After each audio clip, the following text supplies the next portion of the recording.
Tu veux doubler tes gains? Tu es aussi en train de doubler tes risques. L'effet de levier, c'est l'arme nucléaire de la finance. Mais comme toute arme, mal utilisée, elle t'explose dans les mains. Aujourd'hui, je t'explique comment certains s'enrichissent pendant que d'autres finissent ruinés. Sans levier, tu investis 1000 euros, tu gagnes 10%, ça te fait plus 100 euros. Avec un levier x10, tu investis 1000 euros, mais tu en contrôles 10 000. Si tu gagnes 10%, ça te fait 1000 euros. Tu as doublé ton capital. Bravo. Mais attends.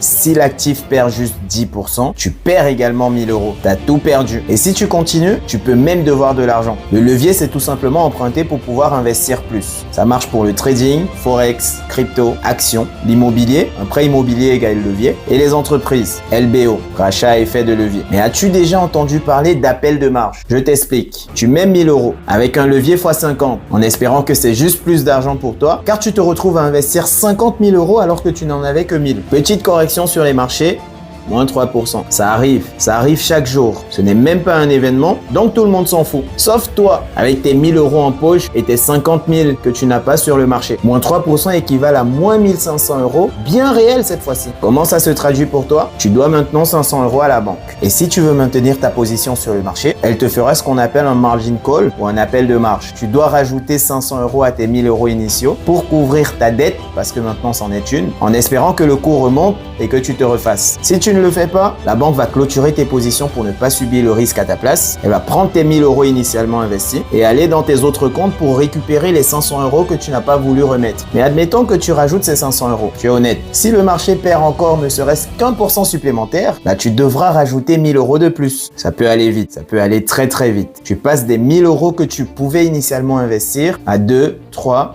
4, 10 000 euros à devoir investir alors que tu es en perte. Je comprends maintenant pourquoi Warren Buffett disait que le levier c'est le mal. L'effet de levier c'est comme une trottinette électrique. Tu peux aller plus vite qu'à pied, mais si tu tombes, t'as plus mal qu'en marchant. Beaucoup rêvent de faire x10 en très peu de temps, mais ils oublient qu'on peut aussi faire diviser par 10 très vite. Ceux qui maîtrisent le levier l'utilisent comme un scalpel. Les autres, c'est une tronçonneuse sans mode d'implant. Partage cette vidéo à ton ami qui vient de se lancer dans le trading et qui te dit qu'il va faire du x50 en une demi-journée. Il doit tout de suite arrêter l'effet de levier avant de se couper un bras. Abonne-toi à Investment Mind et commente. Merci.